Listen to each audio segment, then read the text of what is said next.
Hey everybody, this is Mr. Storm. Wow, it's late. I couldn't help myself though. I was so excited after building this project that I decided I wanted to finish it. I wanted to turn it into an actual full finished game. So let me kind of show you what I came up with. At the end of the last video, we had only had 3 levels. I added another 7, so we have a total of 10 levels. We have level 1. I've added some text here to kind of tell the player what to do. Give them some instructions. Level 2, some more instructions. Don't touch the red. Level 3, a little bit of encouragement. And then level 4, it starts getting a little bit more difficult. Level 5, even more difficult. Level 6, I'm calling it level -5. And the reason why is because your player starts down here. It's the exact same maze as level 5. Except now your player starts down here. You have to get up here, but the controls are reversed. So I'll let you figure out how I did that. Hint, I changed the speed to a negative number. There you go. Level 7. This one's kind of a fun level because there's no way to actually complete the maze if you go through it the normal way. So what you have to do is, if you notice, there's no barriers here. So you have to actually go around the level in order to beat the level. That's fun. Level 8. This is kind of a troll level because you're kind of instinctively going to want to go for the thing that's right in front of you, but really the goals are right here to the side. So you have to go to the left or go to the left or the right. If you go forward, you're going to die. Level 9. This is the speed level. So I've cranked the speed on my player up to 15. And so when you start playing this level, you'll shoot right into the end right there. So you have to be careful. And I've added some text. Whoa, slow down, dude. And then level 10, the final level, is a repeat of level 1, except I made the speed really slow. Like, really slow. Ridiculously slow. Now, that's not a huge problem. It's just kind of annoying, except the fact that I now have a timer that is going to be counting how much time it takes you to finish. And when you beat the level, it's going to put your time here, and there's some challenge milestones to hit. Or when you beat the game, rather. I've also added a main screen that allows us to start the game. And whenever we hit play, it's going to start our timer. So it doesn't start the timer right away. Let me show you what the exported version of this project looks like, because I have turned it into an exported or an executable file that you can run in Windows. And if you want to play this game, you can download it from the assignment description or in the YouTube description. Let's go ahead and play it. So, Amazing Maze.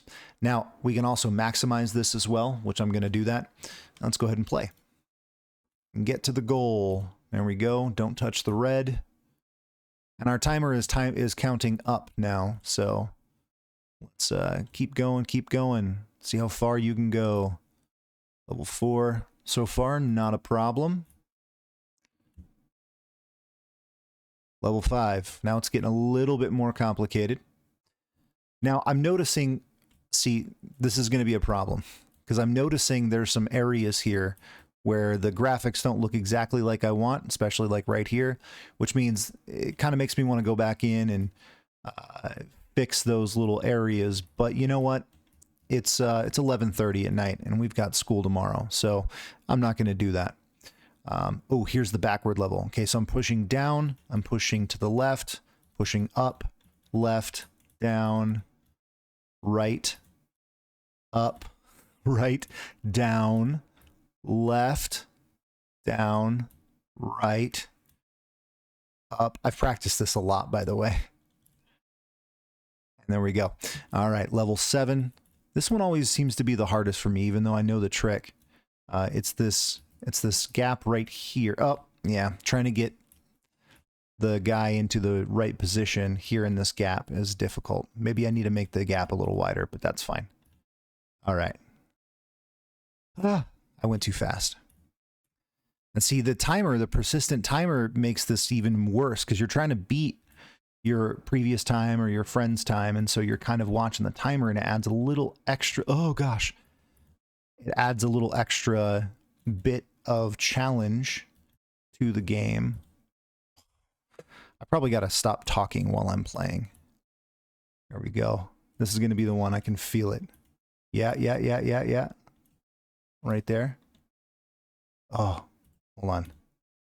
There we go. There we go. Yeah, did it. All right. So this is the fast level.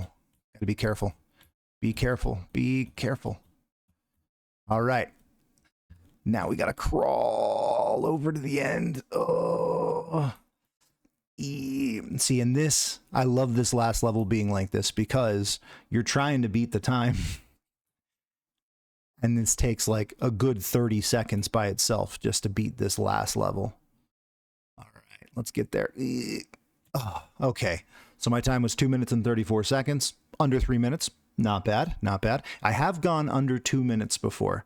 That was rough. I think under 1 minute is impossible. So prove me wrong. Let's see if you can get under 1 minute. But yeah, that's a full game. That's a finished game. Now, look, this is the kind of game that you can play over and over again. You can challenge your friends. You can challenge yourself. See if you can get the fastest time. But with those basic concepts that I taught you, you can't build everything that I have in my final version. Things like timers and buttons, and I had to use a global script, which is something, it's a very advanced concept. There's a lot of stuff I'm doing here that I haven't taught you yet, but that basic framework that we started with can turn into something like this, right? You're going to learn a lot of these skills throughout this course. So I just wanted to kind of show off what you can eventually get to once you've learned a lot of the other concepts. Anyway, have fun playing the game. I'll put a link in the description. Enjoy. All right. Peace.